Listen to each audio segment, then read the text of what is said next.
You are listening to GeekFest Rants on the IC Robots Radio Network. You have located GeekFest Rants, the entertainment podcast for genre geeks like you. Shall we play a game? Covering the world of vintage and current film and television since 2010. Game over, man! It's game over! Featuring in-depth conversations on sci-fi, horror, fantasy, comics, toys, and conventions. So say we all! So say we all! And now sit back, relax, and enjoy today's show. Follow us into a fortress so formidable its sales power defies the imagination, because this is the year of Star Wars Return of the Jedi. The movie that brought victory into the hands of the rebels at last. The movie that's the fastest moneymaker in film history. Yes, the fortress is ours. This is the year we see the enemy cowering in fear. When Kenneth Brand blows them from their bunkers into bantha fodder. Because our 1984 Return of the Jedi collection is pure thermal dynamite, with enough of the force behind it to shatter every other energy shield in the marketplace. In fact, even at $2.5 billion for merchandising worldwide, the universe is asking for more. Of course, Kenner's packing the charge with $8 million advertising dollars. Add 25 to 30 million more from Lucasfilm and other Jedi licensees, and the impact should send even a scout walker staggering. Our plotting and planning will wreak havoc on the competition. For starters, you'll see television history made when Star Wars, the movie that triggered a toy revolution and detonated a decade of sales explosion, debuts on CBS in February. Because it's bound to keep the bonfires burning hotter than ever, we're bringing out our new Star Wars Collector's Series. It's a bet this special collection of the most popular Star Wars toys will beat the band for sheer demand. Not skipping a beat, we're running more new movie footage commercials with original soundtrack music on network TV that'll chase the competition from the floor of every store. Their sales will screech to a grinding halt. After all, we've got 79 action figures on our side, and lovable Ewoks like Patloo and Chief Chirper working for us too. The dizzying race to empty shelf space won't stop there. We'll all be shifting into hyperdrive when our sensational TV promotion hits the air and Star Wars Return of the Jedi blasts back to movie screens across the country later in the year. The fireworks are just beginning, so join the rebel fleet and watch the Empire meet defeat. You'll see Darth Vader face his fiercest duel, and the galaxy surrender to Kenner rule. The time of defiance is upon us as Kenner soars to victory. Long live the Kenner Alliance!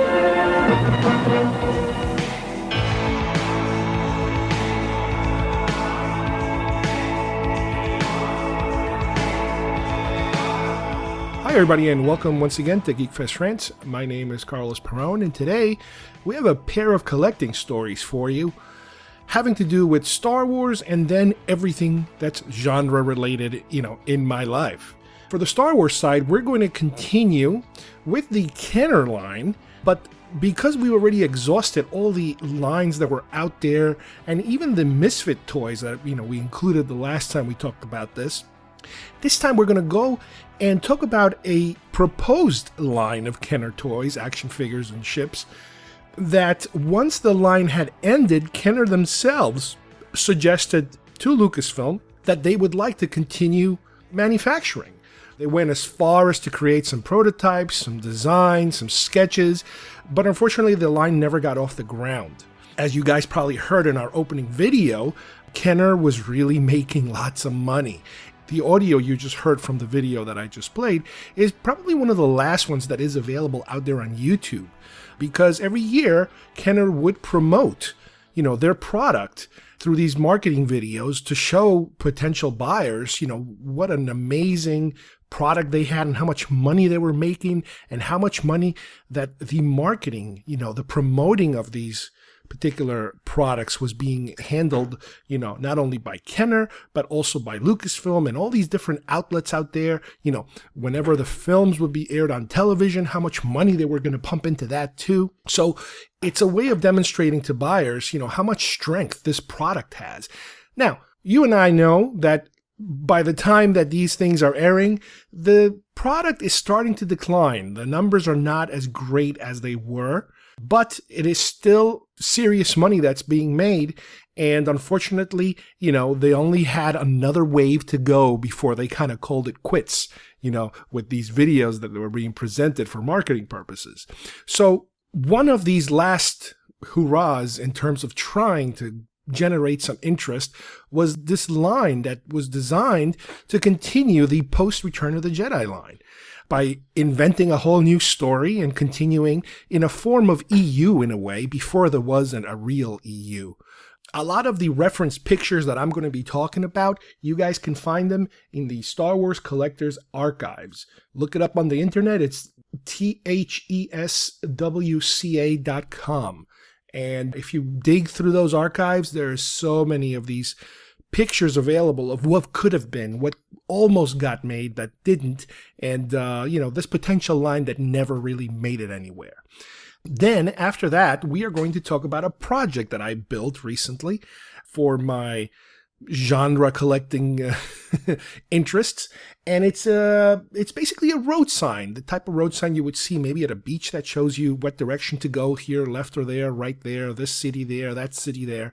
I go into a lot of detail in terms of showing you how it was built, what the inspiration was, and how you could do it yourself and give you some ideas.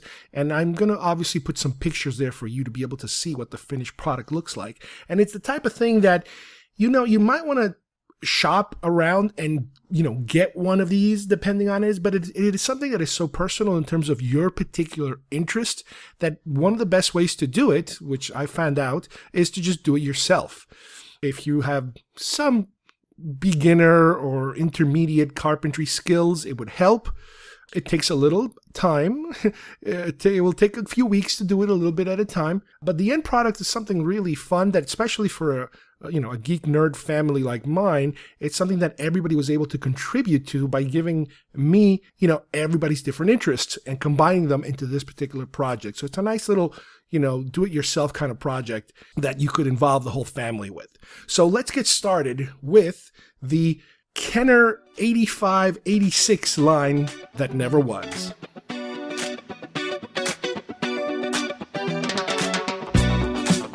You can collect them all. You are a toy! Batteries not included. Just get those wonderful toys. Details on specially marked packages at participating stores. Is that the $6 million man's boss? It's Oscar Goldman. Why do you have that? That's worth a lot of money. That's much more valuable than Steve Austin. Action figures each sold separately. Hi, I'm Chucky, and I'm your friend to the end. Some assembly required. All your favorite Star Wars heroes and villains. I have 3 of each. 1 to display, 1 to open, and 1 just in case.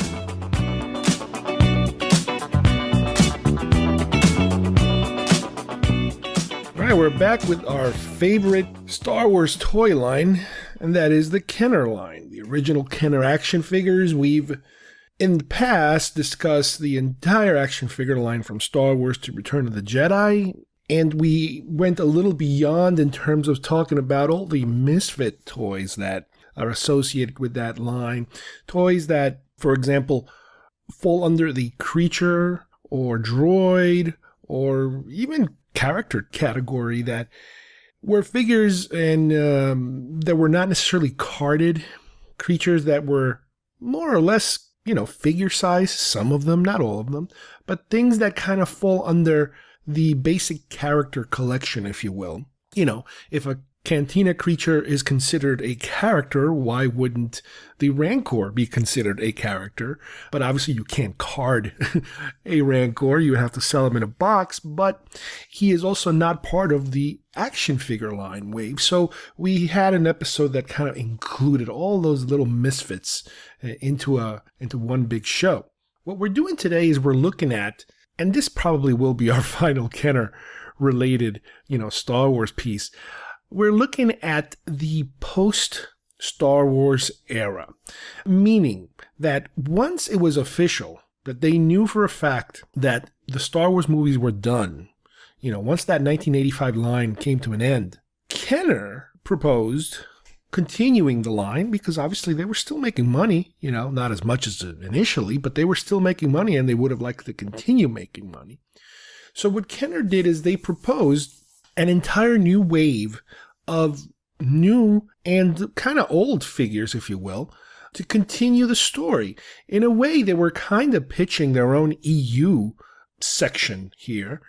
And the way that they did it was they produced a mock-up book of potential action figures and vehicles and creatures and vehicles that Lucasfilm might turn around and say, yeah, let's do it. So let's look into a little bit of some of these, what you could consider to be prototypes. You know, sometimes these things are proposed, sometimes these things were already in the works, but because of the cutoff point, you know, when the line ended, everything went out the window. But it's interesting to know that Kenner, at least, was interested in continuing it. Now, in their EU, they would have figured some kind of a story. You know, it's a typical, I'm sure it's a typical EU kind of story with some new characters and sidekicks and robots and creatures and this and that. But that's what one of the things to keep in mind is that they were just kind of spitballing here and brainstorming, trying to figure out, you know, what would stick. A lot of these proposed characters and vehicles are just concept art. And some of them went as far as prototypes by kit bashing, you know, some of their existing figures to create new ones. And this is nothing, you know, nothing new. This has been done in the past. I mean, sometimes they go as far as that the final product is a combination of old parts, but sometimes it's just for the purpose of demonstrating to someone else what this thing is going to look like. Is, you know, the fact that they do take it, you know, from other different parts and just kind of slap them together. First one we're going to look at is a robot called Blue 4 Droid. It is it would have been a completely different mold. They only had artwork for this. Nothing is really recognizable. It's a stand-up robot, very skinny on certain areas. You could kind of say it's a little bit like the torture droid in Jabba's palace, you know, in terms of how tall and how skinny some of the limbs would be. Completely original. You cannot kit bash this thing. Then you have an Imperial Sentry droid. Now here, what they did is they used a R5-D4 and they basically painted it black. They gave most of the red features of the R5 and a lot of the white parts too, and made them black. And instead of having a white edging or white accents, it's more of a silver. So they kind of go in that direction. The fact that it says Imperial Sentry droid implies also that this is not exactly an EU kind of character, but more of a background Return of the Jedi character. So this is supposed to be somebody who was in Return of the Jedi. Again, continuing, you know, some of those background characters that were never made for the original trilogy. Imperial Attack Droid B. This one is completely unusual in a way. It is a complete kit bash. Because it has the word Imperial, I'm going to assume that they were maybe trying to imply that it came from the existing films, but there's no way in heck you can dress this up as an existing trilogy action figure. It is a complete kit bash. You have the 4LOM body. You have the Zuckuss face mask. You have a Zuckuss body, which is a robotic kind of a dark gray body with a couple of medical droid arms sticking up from the shoulders, holding an upside down gun from 4LOM. What appears to maybe be some kind of a gun from a ship as a head with a medical droid breathing apparatus on its face. Really weird looking, really easy to identify parts. You know, I don't think this would have gone anywhere. Then you have an Imperial Attack Droid C. Again, another one of these kit bash ones.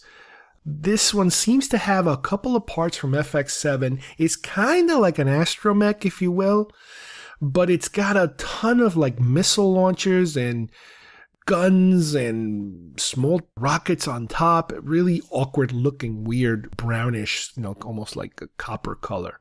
Really unusual. And it almost, you know what, it seems to also have a Y-wing missile sticking out of the bottom, like into the actual droid itself. Wow, yeah, kit bashing really goes out of control at times. The Rebel Blockade Runner. This is something that was never built, never produced at least, but they did produce a prototype. which, again, you got to remember, we've talked about this before, that because of scale, you could never make a blockade runner to scale. You could only make it when you're dealing with like the micro collection or something very small, like a die-cast type of ship, or a model. Obviously, a model is the easiest way of doing it. But here, what they've tried to do is to create a kind of like a mock-up. I have the picture here, like almost like the blueprint type of picture. But then I have a picture of a mock-up that actually has a Luke figure coming out of almost like the radar dish section. So it is completely unapologetically out of scale. The ship would probably be, I don't know, maybe twice as long as an X-Wing. So I can see why they never went forward with it, because it just makes no sense to have something that like this, to make it this size. It's just awkward. It's just a very awkward looking ship. Now, there's here something called the Ewok Siege Vehicle. With Ewoks, they went completely crazy at some point, and they started to create all these accessories that I don't even remember if half of them even showed up in any of the films. Maybe on the TV movies, maybe they showed up at some point. But here, it almost looks like something out of the Flintstones. It's kind of like a wooden cart with 4 wheels and maybe a battering ram type of device in the front and a gigantic animal skull with horns on the top. It looks really bizarre. But heck, they did build a prototype apparently at some point. Now, they do have the 8-wing fighter listed as a prototype, which is a little unusual because they did end up releasing this as part of the droids line. So maybe this is something that kind of piggybacked on the droid line, but at this point, I guess they were still trying to figure out whether or not they could produce it.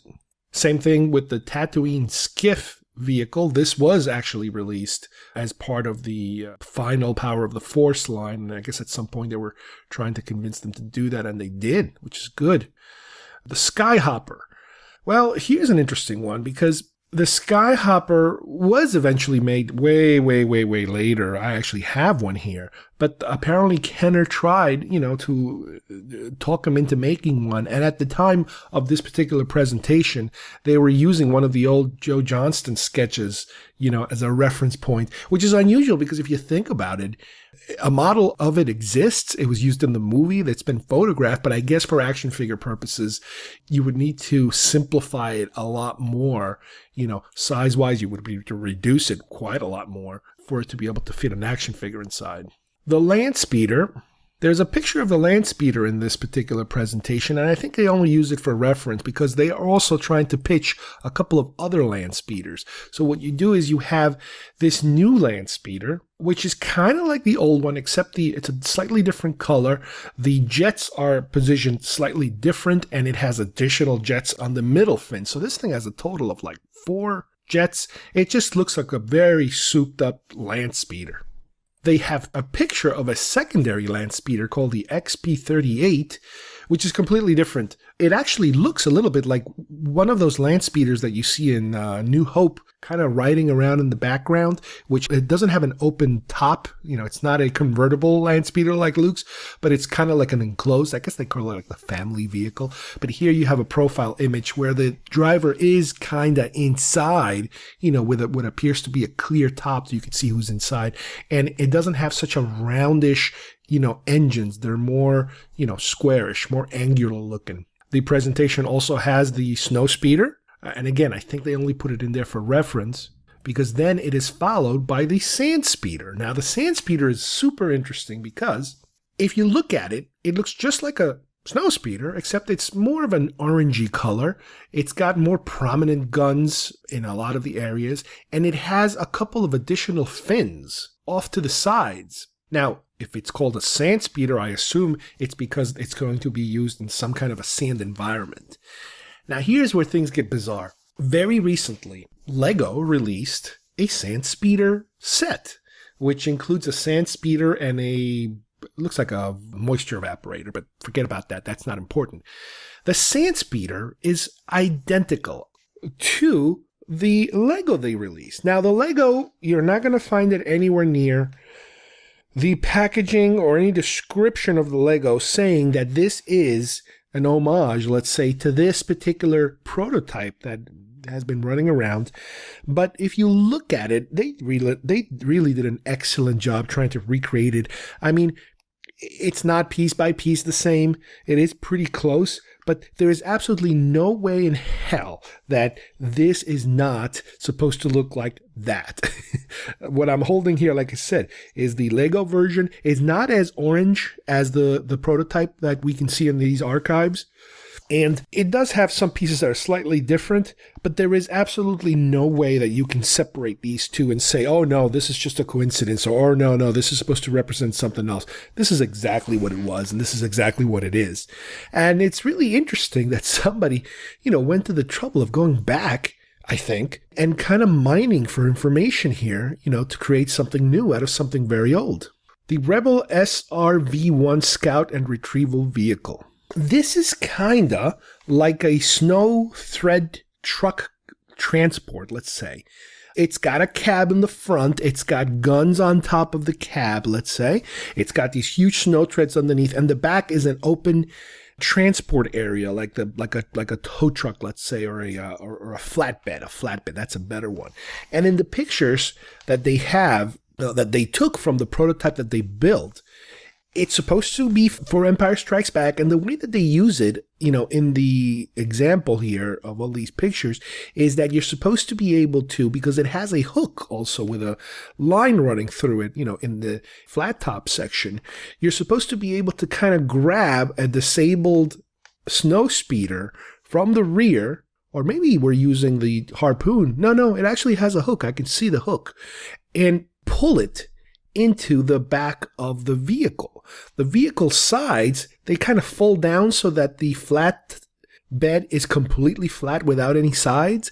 And then you can just kind of, I guess you somehow crank it and pull the X-Wing, through a ramp in the back, I guess, into the truck and off into, I guess, repairs or something. It was a cool little product. And I guess at some point they were considering it, bringing it, even though it was an Empire Strikes Back design, bringing it as a possible vehicle, for the line extension. Now, the presentation also had other items that are not shown in terms of they had no art or prototypes, but some of them included something called the Light Sword Accessory. Interesting. The Death Star Defender. Okay. The Imperial Destroyer, the Desert Sail Skiff, and the Endor Forest Ranger. Now, what these could be maybe a smaller version of a lightsaber, almost like a light knife, let's say. There are some possible pictures in the archives of that sort of thing. The Death Star Defender could be a prototype of one of the mini rigs that they finally did put out. One of the harder to find ones. The Desert Sail Skiff eventually was put out, I believe, as a mini rig. And the Endor Forest Ranger also ended up being put out in some shape or form. These are, again, possibly mini rig prototypes. Oh, here's a cool one that is it's going to be very relevant pretty soon. The Millennium Falcon Cargo Handler. What you got here is what could be considered a smaller, I don't know if it's kind of like an escape pod or an additional fighter, or it's labeled as a cargo handler. So in theory, it's something to put cargo in. Now, what this little thing is a tiny little fighter looking thing that should theoretically fit in between the mandibles of the Falcon, so that you have the Falcon with a whole other section in the front. It has guns on the sides and in the bottom. And it seems to basically click into the Falcon that you would, already have owned. What's interesting about this particular design is that we know we have the Han Solo movie coming, and one of the leaked items from Lego show the Falcon for the film having a complete unopened mandible section in the front, as if you have a cargo container possibly full in the, mouth of the ship in the front. Now, we know from Star Wars information that the story goes that Solo, after getting the ship from Lando, ended up doing quite a number of modifications, armaments, and little tweaks that made it do a little different than what it used to be. But this is something that's been floating around for a long time, and that is, the extension of the front of the Falcon. The Imperial TIE Bomber. Boy, this is an interesting one. The Imperial TIE Bomber is one of the few Imperial TIE ships that was never manufactured, for the action figure line. All of the other ones were the TIE Fighter, the Damaged TIE Fighter, Vader's TIE Fighter, the TIE Interceptor was manufactured even, but the TIE Bomber never got any traction and was never manufactured.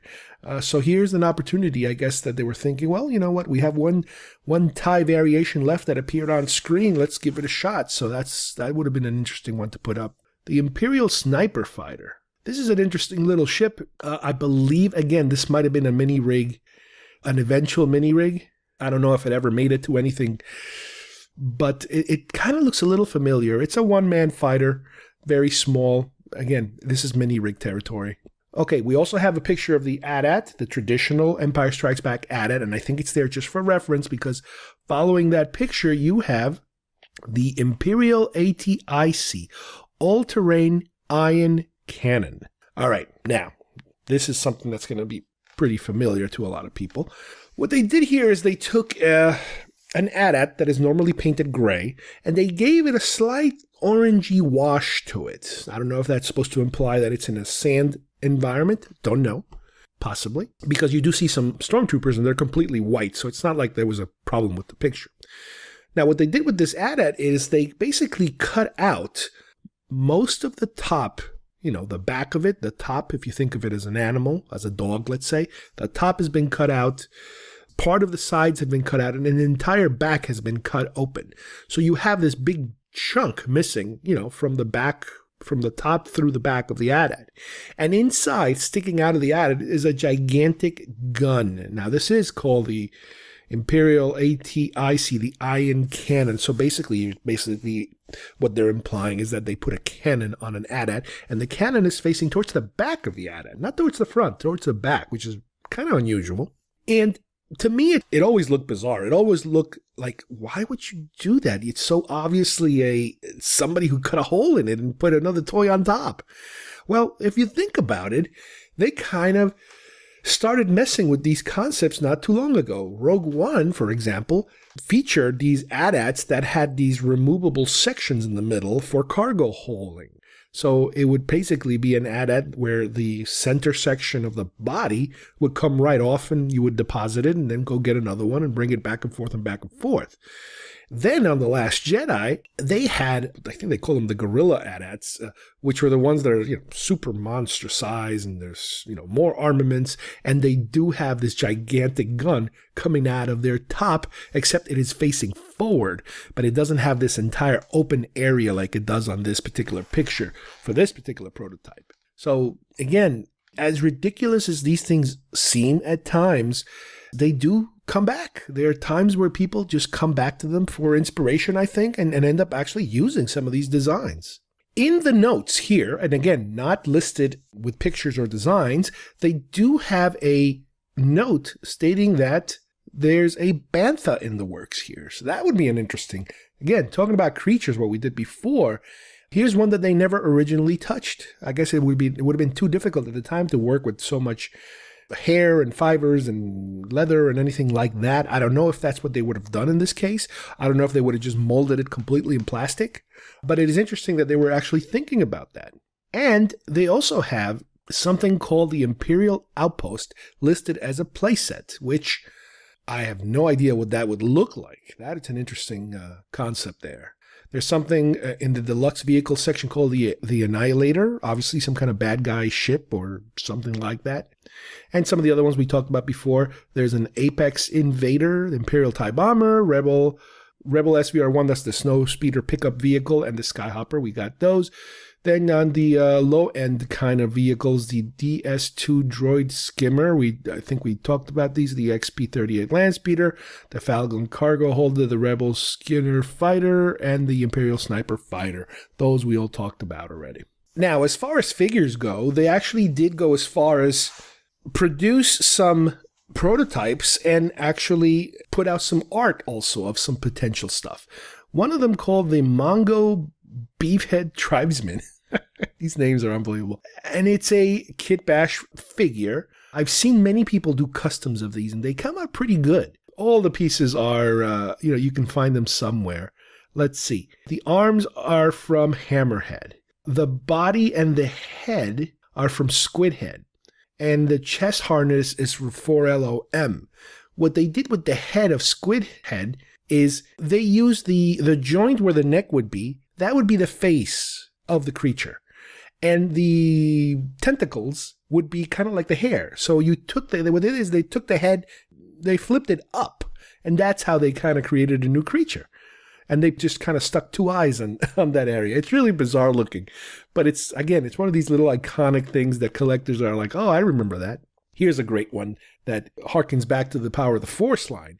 Grand Moff Tarkin. They do have a picture of Grand Moff Tarkin as one of the figures they would have liked to build. They don't have any actual prototypes in the mix here for that, which it's amazing because it would have been super easy. You already have an Imperial officer, but I guess they wanted to do something special. But this never saw the light of day. But it's interesting that they, it makes perfect logical sense that where the hell is Tarkin? You got to create a Tarkin figure. Well, this would have been the chance to bring him in. And they do have a little paragraph describing this thing called the Atha Prime plotline, I guess it is, which is what Kenner was pitching as their story of, where some of these creatures would be operating as far as their placement in the EU, the expanded universe, which at the time didn't even exist. And it says here, a powerful force long kept in exile in a remote fringe of the galaxy has been released by the death of the Emperor. It moves now like a plague, securing control over the shattered remnants of the Empire and enslaving newly freed worlds. Sound familiar? First Order? Atha Prime. Genetic masters rule the dark worlds and architects of the Clone Wars. Ooh, that's interesting. Clone Wars is free again. His advanced army of combat clones has already decimated rebel outposts along the galactic frontier. His goal is to crush forever the Rebel Alliance and control the galaxy. It's like, okay, interesting. That's, I guess that's, you know what? It doesn't sound any more out of this world than anything else we've seen lately. And they do have some conceptual artwork. Wow, this looks pretty good. Of some of the Apex Invader vehicles. That's some of the ones we mentioned earlier. They're very triangular looking. Wow, it looks almost like it looks a little bit like the Last Jedi bomber turned upside down almost. It's interesting. Here's the Atha Prime concept art. I guess this is supposed to be the main bad guy. Okay. What's interesting about this character is that it was completely unused, obviously. However, many, many years later, Hasbro used it, at least the concept art and the design of an action figure, based on that character. It's kind of like a red-robed character with this kind of pointy helmet, very regal looking. And from what I understand, it was eventually made into the expanded universe Imperial Sentinel Kenner action figure in '98. So, as I mentioned before, a lot of these things, they go into storage and then they come out again in some shape or form when they're looking for ideas. They start mining for information and designs, and here's where they come from. Oh, there's actually a picture of the Bantha. Again, this is all concept, and it is still hard to tell whether or not this would have been real hair or plastic. There's the Clone Warrior concept artwork, and this is interesting. This looks a lot like a stormtrooper, a little bit. It has a red robe also attached to it and a completely different face mask with like a pretty big breathing apparatus in front. That's an interesting looking one. I really couldn't tell you that they recycle this concept because it does not look very familiar to anything that I've seen, post Star Wars. HP-38 Landspeeder concept art. Here's another drawing of that vehicle that I was talking about earlier, a much nicer drawing this time. Different angles. Yeah, this is nice. This is interesting. Like I said before, it is a more sleeker, fancier looking ship with like a giant spoiler on the top, connecting the two engines almost in a circular oval shape. This would have been a nice one. This would have been a really cool one to have. All right, so now the Imperial outpost we talked about earlier, here's a concept drawing, and it's basically a gigantic tower so that you can park your AT-AT next to, that's a very interesting, good idea. That would have been something nice to have. But because it is so big, compared, when you look at it here, it looks a little bit like the Rebel outpost in Endor, a combination of the radar dish facility, the landing facility, and the area where the AT-ATs kind of park themselves. It looks like a combination of all of those put into one. And yeah, that would have been a huge, huge playset that there's no way in hell they would have made that.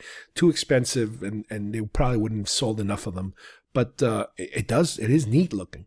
They have some potential artwork for a post-Return of the Jedi Han Solo, which looks really weird because he's wearing a very colorful shirt and he has these tan color sleeves on his jacket that almost make it look as if he's wearing a sleeveless jacket and he's just kind of flashing the muscles. And I know he's not, but it looks that way. It's almost like a pirate shirt. It's really weird looking. Then you have a post-Jedi Luke. Yeah, it's different. It is so EU and so comic bookish looking that plus he's holding a red lightsaber, which is really not what he's supposed to be holding, I think. It's really interesting. And there is some, artwork of the Annihilator. Finally, we get to see that when we saw the list. And what it looks like they did here is they stacked like two Star Destroyers, one on top of each other. So it's like a Star Destroyer on top of another Star Destroyer. Again, not very imaginative, just like complete brainstorm situation here. But, it's interesting to see the artwork. Now, there are some other pictures out there, also around that time, of a X-Wing model that is supposed to be, I think they call it like a training vehicle or like a training X-Wing. And the way it works is that you have two cockpits, one behind the other, a dual cockpit X-Wing, which kind of makes it a little longer by having that second cockpit. What's unusual about the X-Wing itself is that it's primarily black. It still has the red and yellow coloring, but there is no sign of white at all. These are black colored ships. And the pilot in one of the pictures you can see it looks just like an X-Wing pilot, an X-Wing Luke pilot figure, but this one has the visor down, which means it is possible that maybe at that point they were considering making another version of the X-Wing pilot. This one, so it doesn't have to be a generic Luke, but just another pilot. They could even, I believe, color the hands black, so it looks like he's wearing gloves. I've seen a lot of customizers do that, so that's a possibility too. Now, along the line, I know that there were lots of talks about some other concept figures that never made it. There was a Yarna figure that never made it, but they did produce, the elements to produce it, but it never actually made it up the line. There was a Jedi Luke also, which was more kind of like a Luke head with a Anakin body. A lot of people have customized their own versions of that. I think I'm going to eventually do one too. And yeah, obviously that never saw the light of day. Now, there are some pictures on the internet of a completely plastic Bantha, as I was mentioning earlier, with a traditional Tusken Raider on top. It is labeled as a unproduced prototype, so it is possible that they made one. I'm not sure as to the accuracy of the picture.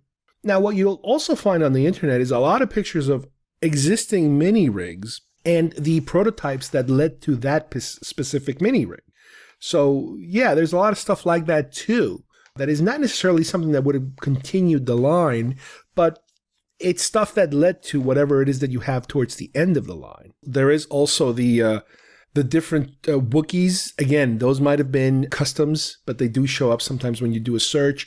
There is another robot-looking character, which is similar to the medical droid one I said before, the FX7 body, but then what they did is on top, they added all these guns from vehicles. I think one of them might be from a Y-Wing and from other droids to kind of create a very robotic-looking super armed up character. Again, very forgettable, got nowhere. And the other one that seems to pop up a couple of times here and there is the White Witch, I believe from the Droid series. This is one of these ships that almost made it to the end in terms of how far along they got with production, because a lot of the data we find includes not only the ship itself completely painted and completely packaged. So that's very interesting how some of these lines got so far before they actually ended up pulling the plug on it. Now, because it's droids or Ewoks or anything like that, that's something that's normally completely out of my radar. But it is, interesting to know that, these things, can go so far before they completely lose any interest for people. So this pretty much brings us to the end of these potential concept, future of the canon line that never got anywhere. But as I mentioned before, what's really interesting is that just like with most of these big franchise type of properties, all this conceptual artwork, all these prototypes, all these ideas, whether they're written, produced, or, just talked about, a lot of times do find their way into the future. Just like, some of these future films are still being inspired by the McQuarrie art. The toy lines seem to be going in that direction too. Every now and then you will find something that is like, wait a minute, that looks very familiar. That came from the blah, blah, blah. And all of a sudden you'll make that connection that, yeah, some of this conceptual stuff or prototypes that didn't go anywhere somehow found their way to a more modern item like a toy or a movie. Let's take a quick break now and listen to a little spot from our friends at IC Robots. If you're into anything having to do with retro, vintage toys and 80s shows and all kinds of 80s and 70s vintage retro kind of games, television, movies, all of that geek culture that we love here at GeekFest Rants, take a look when you visit their site. They have a podcast called The Toys R Us Report, and we strongly recommend it. So have a listen. Tune in to the Toys R Us Report for your weekly dose of pop culture talk that's out of this world. Movies, TV, toys, comics, and more every Wednesday on the IC Robots radio network at icrobots.com. What are you waiting for? It's time to get down or come up. All right, we're back. Thank you guys from IC Robots, and let's continue with our show. Today in our collectible segment, we are going to talk about something that is not necessarily something you can purchase yourself, but it's something that I actually made myself. This is something you could make too, if you're interested. What I'm talking about here is how should we phrase it? It's a genre sign, destination sign, or where to go sign. The best way to describe it, and you'll see pictures when I post it, is if you guys remember MASH, the television show MASH, they used to have this signpost where it had everybody's hometown destinations aiming in different directions and how many miles to there. So it would say like, San Francisco that way, or Honolulu here, 3,000 miles, whatever. And it was a huge, probably about a 8-foot tall sign with everybody's destinations pointing in that direction. Well, I, in the past, have seen variations on that design of a sign having to do with genre-related things. Now, the way this started is I bought my family, I think it was about a year ago or a little over a year ago, a poster that they're very popular and they make them for many different genres or subgenres, if you will, that says, in this house, we do geek. And then it has all these different quotes, or, we travel to a galaxy far, far away. We go where no man has gone before. The particular sign that I bought encompasses all, or many of the different genre interests that we're into, so it does cover a lot of the different geeky, nerdy things we're into, and it's a cute little sign, and that kind of gave me the idea of, wait a minute, I could have swore I saw once signs that had to do with genre things. So I went on the internet and started looking at pictures of what some people have done, and a lot of them are outdoor signs. They put them out in the garden or near a beach or somewhere like something like that. So I started to get the idea. All right, well, I'd like to build things myself. I'd like to do especially carpentry related things I like to do sometimes. And, to me, this was kind of like a challenge. Okay, I'm going to try this, see if it works. My initial idea was to have 1 or 2 signs on our front door so that when you approach our house, you could see, on either side of the door, all these different locations, but all of them genre related. So you would have Tatooine, you would have Vulcan, you would have, all these crazy genre things that we're into. So I started doing the research in terms of, on one hand, I needed to figure out what the locations were. So I asked my family for them to come up with, because I was coming up with my own list. And, in order for something this big to be presentable, I would have to include everybody else's interests in the project. So, they came up with a list. My wife and my son and my daughter, they came up with a list, and some of them matched the things that I had. Some of them were, things that I didn't personally have, but things that they were interested in, So once I had the amount of information and the amount of signs that I was going to make, it added up to quite a bit, and it kind of felt like, to get all these signs, we are probably going to have to do 2, which kind of reinforced my original idea of 2 signs, because there was quite a number of locations. At what point I was thinking, well, maybe we'll just have to, I'll have to select only 8 of them, and we'll just do 8 because there's not enough room. But then I started thinking going into the, the dual sign mode. So anyway, on the internet, I started looking at people who have done that sort of thing and looking at pictures, and they had all kinds of designs in terms of, some of them were just the mast of the sign would be stuck in the ground somewhere, and the slats of the, pointers, the direction pointers would, just go right on it. Some of them were made in like big giant flower pots.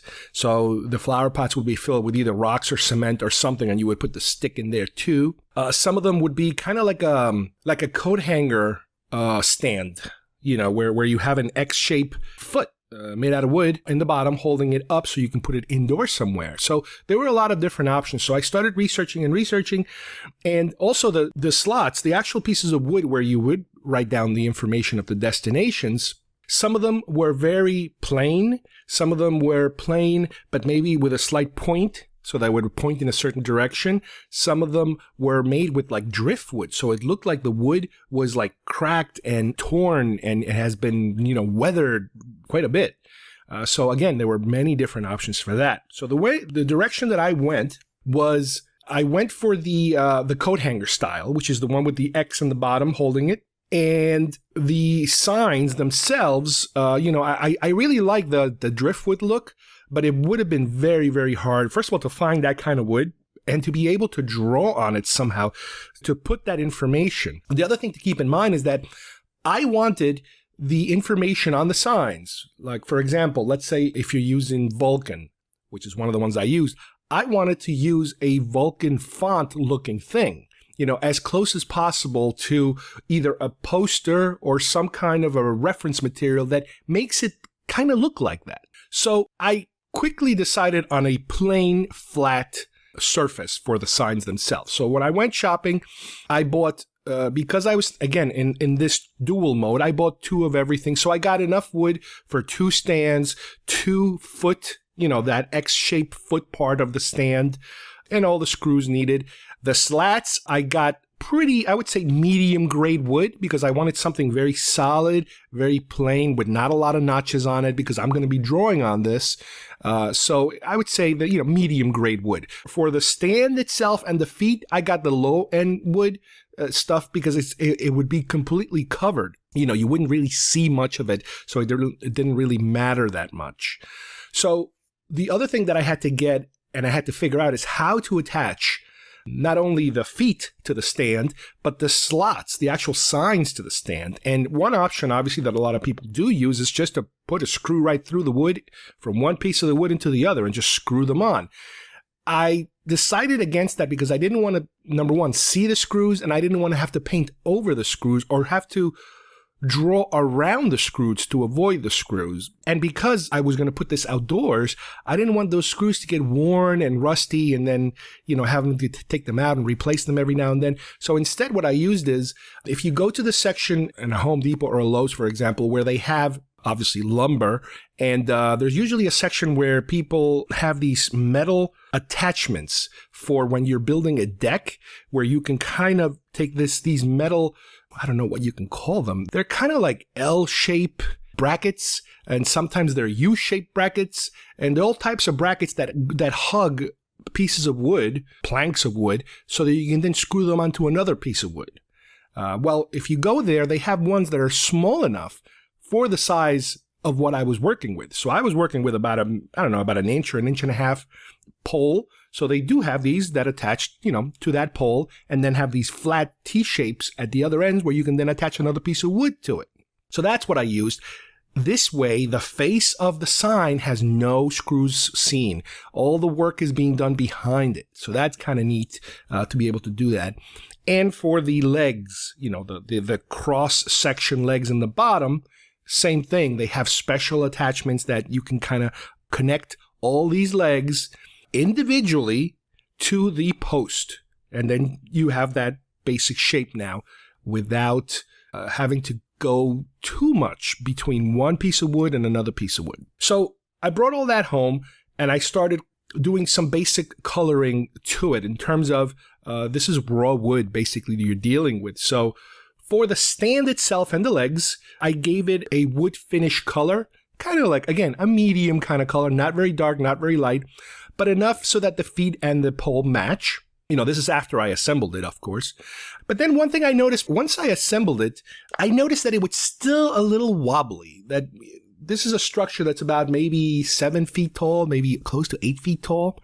And just because of its length, it's so huge that the bottom, the legs, no matter how sturdy I screw them on, there's a little bit of wiggle room, when you kind of push it. Now, granted, this thing wasn't meant to be pushed, but I just didn't feel it was secure enough. So what I did is I had at home these smaller pieces of wood, sticks. I don't know, you can't call them sticks, planks, these little thin planks, 1/2 inch by 1 inch. Pretty long places. So what I ended up doing was that at every leg, I created a triangle so that gave it support. So every leg is secured by a little triangular piece that keeps it more at a 90-degree angle. Let's put it that way. Yeah. And basically, I'm creating 90-degree angles everywhere to make those legs have more support to the base. I also stained those pieces so that everything matches. Great, wonderful. So those were done and ready to go. Then the actual planks, well, because I was going to do so many different things, I wanted to have different color backgrounds. And obviously, you can go completely crazy. You can buy 17 different colors if you go to the store, but I didn't want to spend that kind of money, obviously. So I basically picked 4 pastel kind of colors that whatever you put on top would pop. So I didn't want to go with things that were very dark, and I didn't want to go with anything kind of like white, because white will get discolored and dirty so easy, and browns and blacks and dark blues or dark anythings, I was afraid that they would just eat up whatever text I would put on top. So I went for some basic pastels, light blues, yellows, kind of orange, kind of light greens, that kind of colors. So I took all my planks and I cut them to different size. And this is something that I had to figure out early on. For spacing purposes, some of them, what I did was I cut them to the size of what the information that was going to be written on was. Now, granted, it was kind of, hit or miss in terms of these planks that I bought. I don't know, they were about 3 feet long, more or less, maybe 3.5 feet long, maybe 4 feet. So I would take those and cut them into either 2 or 3 pieces. So I would have a combination of different sizes. At first, I painted the whole thing the way they were. So in other words, I took these 3.5 to 4 foot long planks, put them flat, and spray painted them. I actually bought spray paint. I think I got some kind of like semi-gloss, a very low gloss kind of paint, because I also bought a container of just semi-gloss to be able to spray the whole project when I was done. But at least it would have some kind of a surface to it to start with. So I did them all in 4 different colors and had them all ready. And then I started cutting them, because what was happening then is some I would do double names. I decided at some point I'm going to do double names. I don't want to cut them individually, because if I cut them individually, I would be creating so many individual signs that I might actually run out of space. So I purposely left some signs double. In other words, you have a destination on the left, a destination on the right. Each end of that sign would be cut at an angle to kind of simulate the arrow pointing in one direction or pointing in another direction. For the ones that are single, I would leave one end completely 90 degrees, and then the other end would be the one where I would generate the little arrow pointing, the angular cuts at the end to generate the arrow. I kind of fiddled around a little bit with the idea of putting kind of like a three-dimensional arrow on it, putting a little bit of a triangular wood cut that I have leftovers and kind of gluing them on top to create a 3D kind of arrow. But I didn't want to go that direction. It seemed a little too crazy at the time. And instead, I chose to leave it the way it was.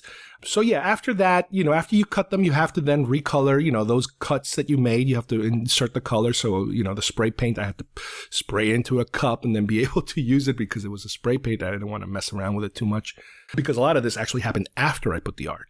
So then came the point where I have to add the art to all of these signs. Well, the different ones I had, again, I started researching on the internet, all my different interests. And, you go from Star Wars to Star Trek to Planet of the Apes to Alien to Flash Gordon, every geeky thing that I'm into and my family is into, I started looking for the art. So I ended up with something like, I think 25 different destinations between all of our interests. So the first thing I did is I went online again. What I wanted to do is, like I mentioned earlier, I wanted to generate signs that they weren't just random fonts. They weren't all the same fonts. I wanted all the fonts to practically be different from each other. And one of the best ways to do that is to research whatever it is that you're using as an example. So, for example, if I go to Star Wars, I wanted to look for a Star Wars-y looking font. If I go to Doctor Who, I wanted something that kind of looked Doctor Who-ish. So through the internet, I went around and I found all different things, from posters, from some of them are probably fan-made, from books, from whatever. I found my entire list of what fonts I was going to use with the name of the destination already in that manner. So my options at that point were pretty clear. I could either draw them by hand, copy them by hand from the computer, which I am just not that good to be able to do that. I could somehow trace them.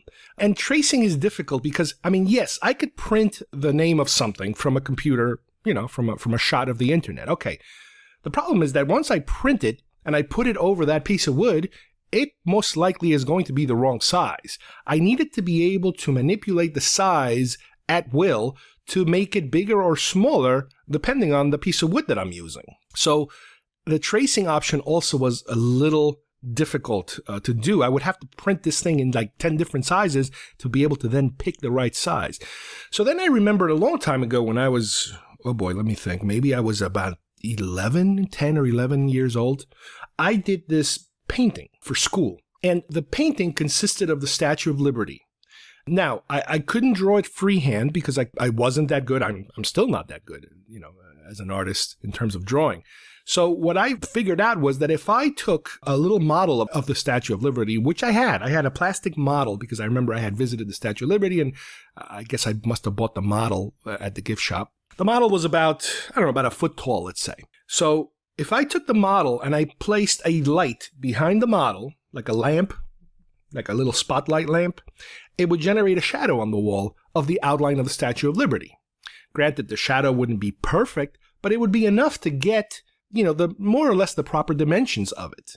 So what I did is I put my canvas in front of the Statue of Liberty and the light behind it. And as I moved the light back and forth, I was able to adjust the size of the shadow that was generated on the canvas for the Statue of Liberty to what I wanted it to be. And once I had the right size by manipulating the light, I was then able to trace the edge of the shadow to create that outline that I wanted. Now, granted, this is not exactly what I did, but it's kind of in that realm. What I did here is I borrowed a projector, a computer projector, the type of projector that you can plug in any type of device, DVD player, a computer, a laptop, that sort of thing. So I took that file that I had all my pictures of all the destinations with the proper fonts, and I started projecting them one by one on a piece of wood. So with the projector's controls, I was able to zoom in and zoom out, make it bigger, make it smaller. And once I found the right size of where I wanted that destination to be on the piece of wood, that's where I would then take a pencil and trace it. So that took a while. That was hard work because it was a lot of signs. And believe it or not, the different grooves in the wood would make it sometimes very difficult, to be able to draw on it. Also, the thinner the font, the more difficult it was because, again, because of the wood grain, wood wants you to go in a certain direction when you apply force to it. Just like when you cut wood, there's an easy way of cutting it and a harder way of cutting it. The wood is more resistance to your cut depending on which direction. Are you going with the grain or against the grain? Same thing with drawing on it. When you draw on wood, if you go with the grain, it moves really smooth and easy. I also think that because I had to buy those signposts slats at 2 different locations, I might have purchased a different quality of wood, one better than the other, because I did notice that some of them, writing was so much easier than the other one that was a little more difficult. So now I have all my wood with the proper fonts on pencil. The next step is to start, actually coloring it. Now the coloring, I went in different directions. Some of the coloring I used whatever it was that the art depicted, and some of them I went on my own because I wanted a specific color for that particular thing.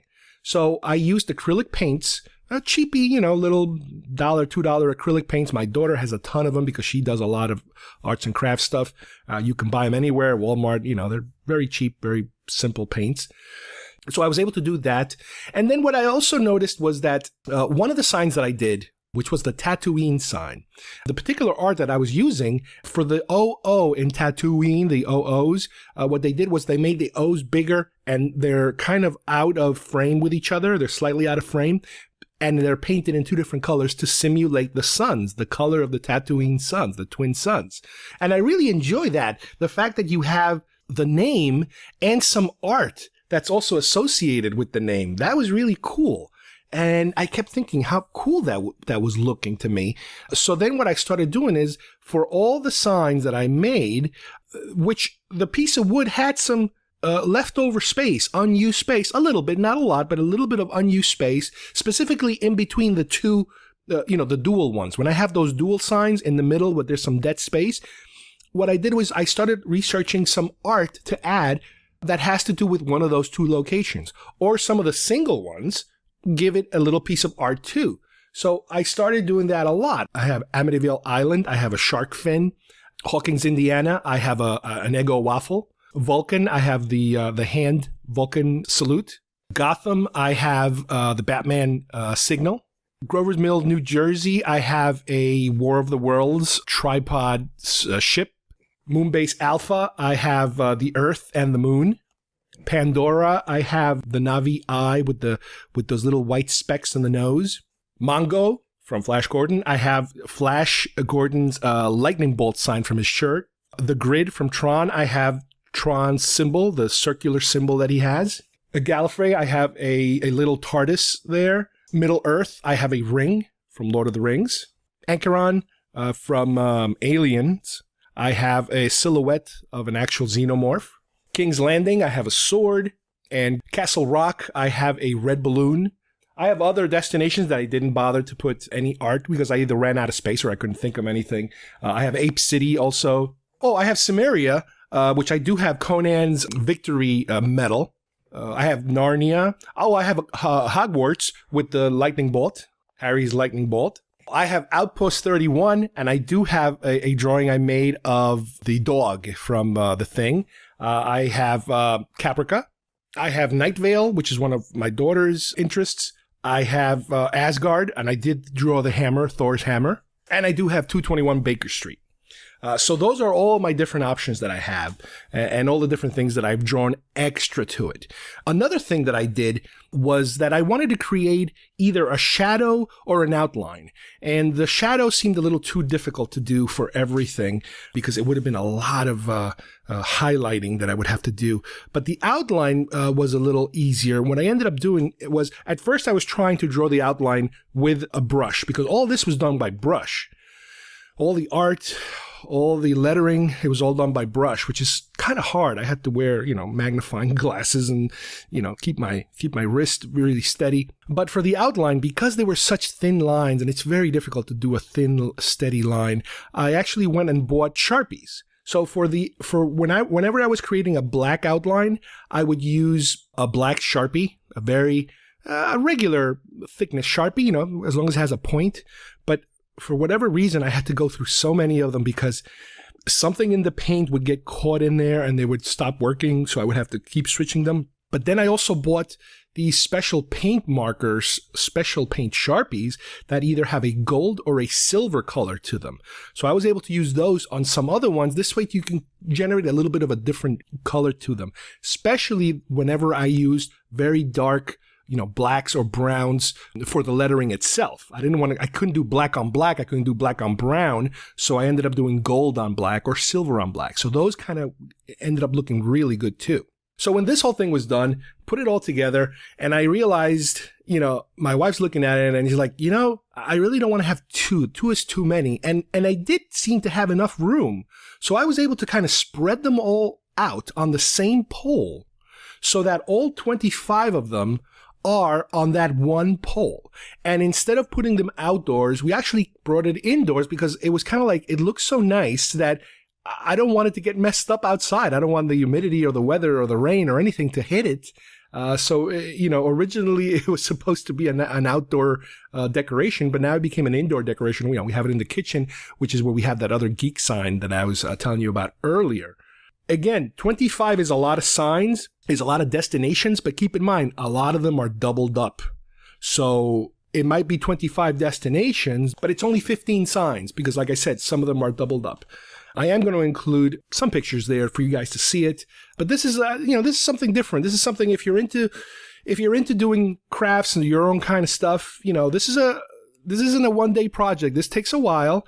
Super helpful was the projector. To be able to use a projector to manipulate the image the way that you would digitally manipulate it, on a computer in terms of make it bigger, make it smaller, make it sharp, all that stuff works perfectly. And this is also the type of thing that is so personal that it's really not the type of thing you can buy because, yes, you might be able to find them on the internet, but it doesn't have everything you want. The other cool thing about this is that you could remove a sign and put a new sign up. You can remove them individually without affecting the other ones. I could even take a secondary pole that I already made, I already painted, I already did the whole thing, it's already stained, and I could create a second one. I could take out some of these destinations, put them on a second sign, and create a completely different, sign holder because all these pieces can be relocated, without affecting the face of the signs. I can just unscrew them from the back and lower them and raise them, wherever I want them or transfer them to a different pole.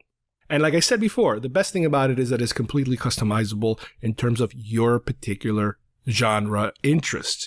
You can make this all Star Wars locations. You can make it all Doctor Who locations. Whatever happens to be your thing, you can turn it into that. For our purposes, we're a geek family, so, we all have our share of, oh, I love this, I love that. So this is a really cool representation of what we're all about.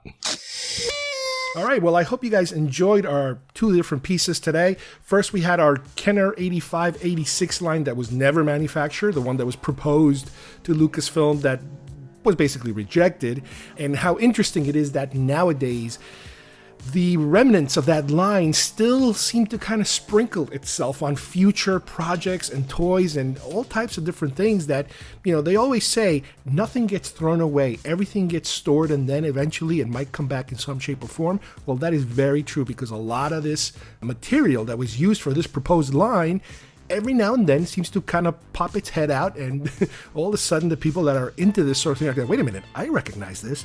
This was something that was proposed back in blah, blah, So it's really, really interesting, where some of these current ideas are coming from. Then we talked about my sign project, my genre signs project, and how I came about with it and, how to do it yourself. If you're interested in doing such a thing, it's a little do-it-yourself project that, I've never had a chance to put together on our show.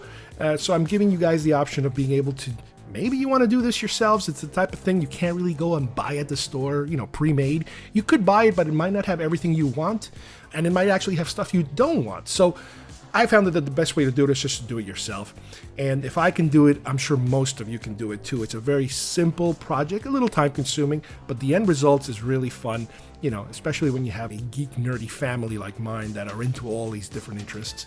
And it's the type of thing that could grow and could change. You could remove certain parts and put new parts on it. So that's kind of cool too. So I hope you guys enjoyed today's show. On behalf of everybody here, thanks for listening, and we will see you here soon at GeekFest Rants. Bye-bye, everybody. A long time ago, in a galaxy far, far away. Here they come! Star Wars. Coming in too fast! An adventure unlike anything on your planet. It's an epic of heroes and villains and aliens from 1,000 worlds. Star Wars, rated PG.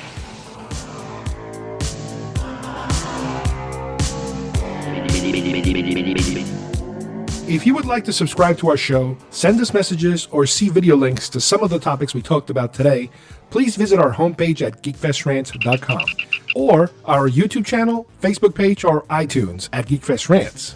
I don't know what we're yelling about! GeekFest Rants is produced by Carlos Perone, copyright 2018.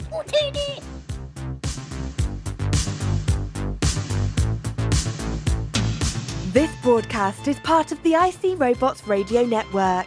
Visit icrobots.com for this and many other nerd/nostalgia related podcasts. You won't be sorry for long.